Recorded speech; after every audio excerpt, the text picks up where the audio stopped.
Good morning, my name is Tiffany Mitchell and I am here to talk about the stolen generation of the Aboriginal children of the Moore River, more topically talking about the myth of the stolen generation, also known as the denial.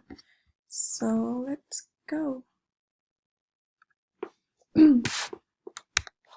Okay, so it says firstly, I am a survivor, but still suffer from the demons that trailed me. What this person is trying to say is that even though that the people were rescued, the children were rescued, they can still feel the emotional and physical trauma of what happened back then during the time that they were taken away from their families and from their Aboriginal culture. So basically what the stolen generation is the Aboriginals and Torres Strait Island people were taken away from their families during the 1869 and 1969. So basically they were all removed up by the governments or by the churches or by the British colonization that came here first in Australia and brought the younger children who looked more white compared to all the other people up to their culture to teach them their ways, to forget about their culture, their identity, their physical and emotional connection to their culture, essentially. They were also fostered out or adopted by the white families, which also is the cause of how they are reacting. And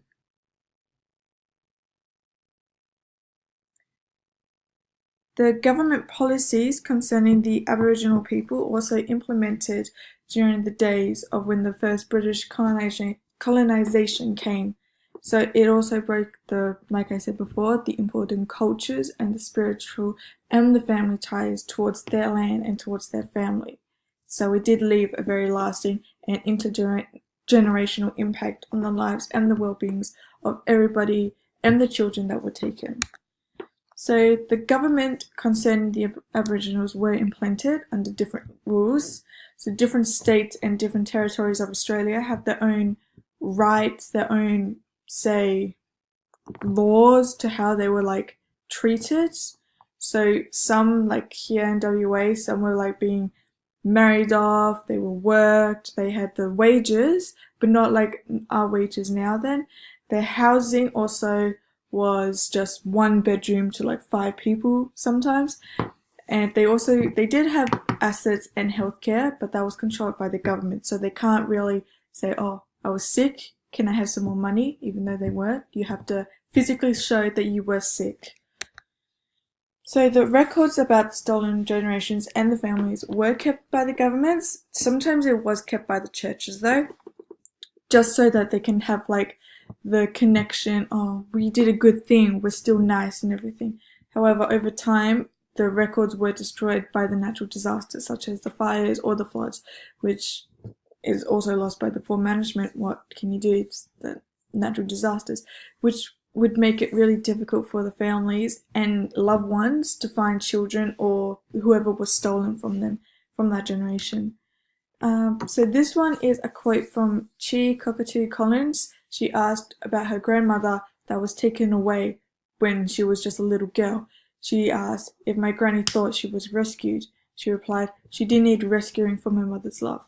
So what this is implying is that even though they saved her from, say, the rape, from the bad influences, from the bad cultures, from the bad traditions, they took away a part of her love and a part of what she believed in. She needed the love from her mother and the love from her, say, mother nature mother. So she needed the love from her land as well. So the denial of the stolen generation. It's not a really big topic a lot of people like to talk about because some people made the myth that made us believe that the Aboriginal children were believed to be bashed, raped and killed, but that's not really what really happened. Some of it say, oh, it was hurting more children, which I think is pretty true because you're hurting the children physically and emotionally as well as spiritually, breaking their ties of their culture from being Aboriginal to being British So say you were like an Asian and you were forced to live a Indian culture, it's a bit difficult to like reconnect it and like actually feel what's going on. So in 2008, the parliamentary apology by Prime Minister Kevin Rudd, was endorsed by the estimate by Peter Ritt. So this is just saying that Kevin Rudd tried to make the apology, saying that we are sorry for taking the children away. We believe during that time it was a good idea. It was safe for them to do it, so that's why they did it. So Red written that governments remove the children as young as possible. So from like just born to like 16 maybe even younger, and then replace them into the institutions isolated. So they weren't even together. The children from the Aboriginal community or from their home, they were not even together. They were separated, so they were just by themselves. They didn't have any contact with their culture, any contact with their family, any contact with their friends, which made it harder for them as well. So roughly estimated that 50,000 children were forcibly removed in the 20th century. So you can imagine how many families, how many mothers, how many fathers had to suffer the pain of their children being stolen, and the British colonization saying it was a good thing. We believed it was a good thing to keep them safe and to protect them from all the bad culture. So there were also significant numbers that the Australians disagreed with the apology that Kevin Rudd made in February 2008. So some of the main arguments was the stolen generation didn't exist, the Aboriginal children were rescued, that the British colonization did not do it, and then the apology that Kevin Rudd made was made for the Aboriginal children to get compensation so that they can get money from the heartbreak and the suffer that they experienced back then. So the stolen generation didn't exist.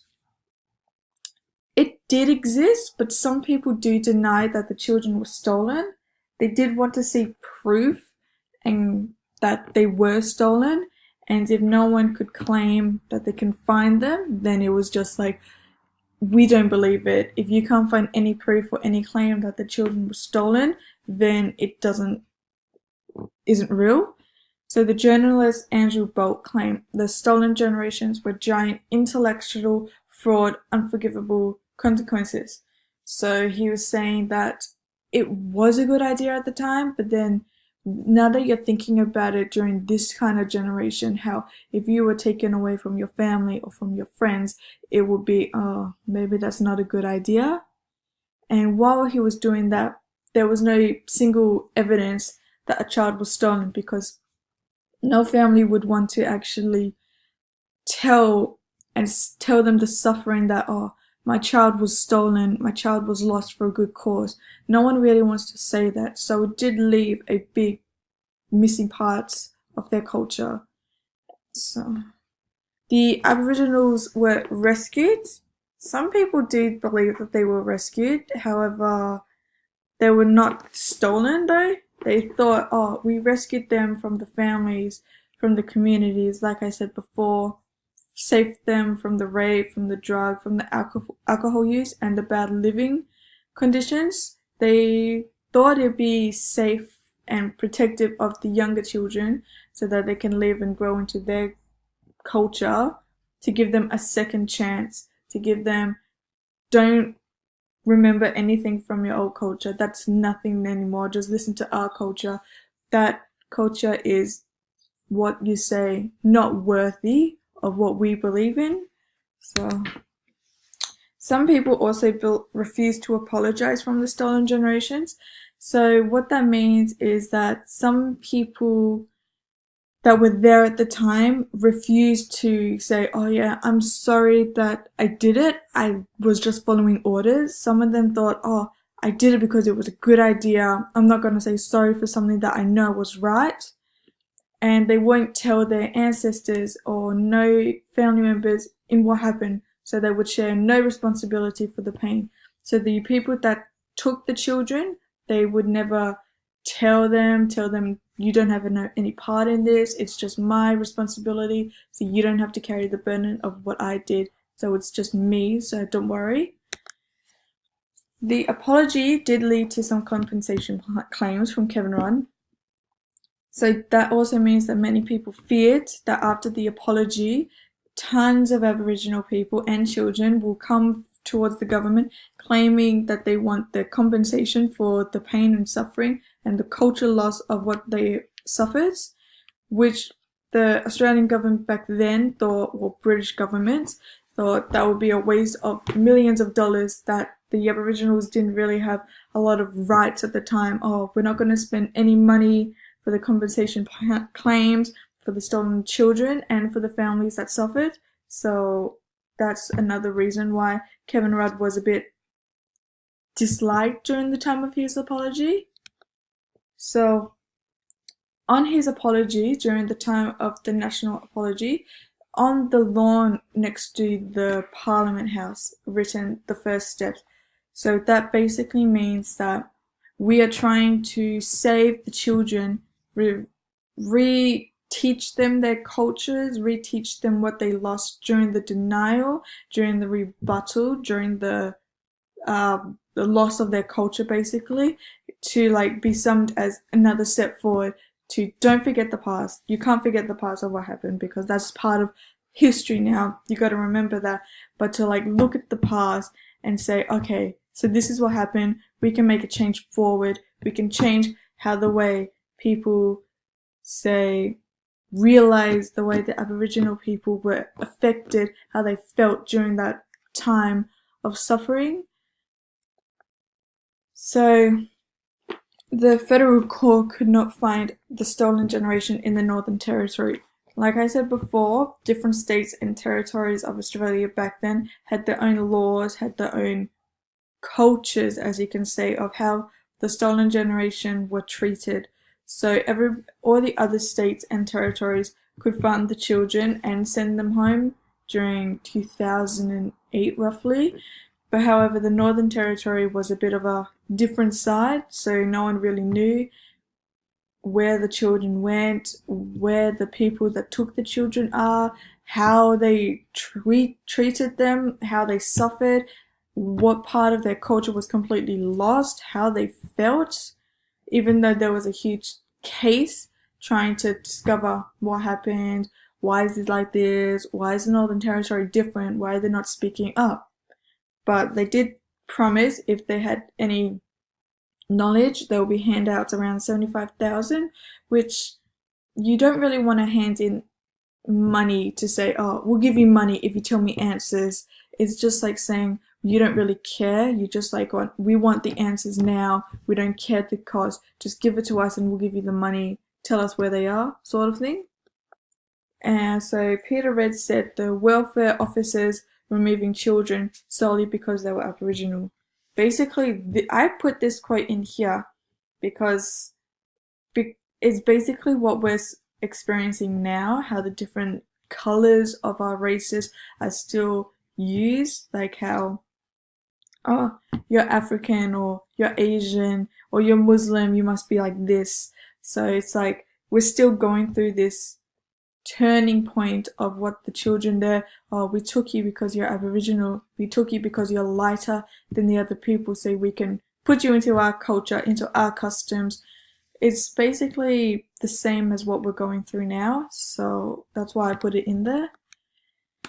So the stolen children now, we still don't really know where the stolen children really are, but we do know that some of them did find their way back to their families, back to the way of their traditional cultures, back to their mother nature, in sort of way.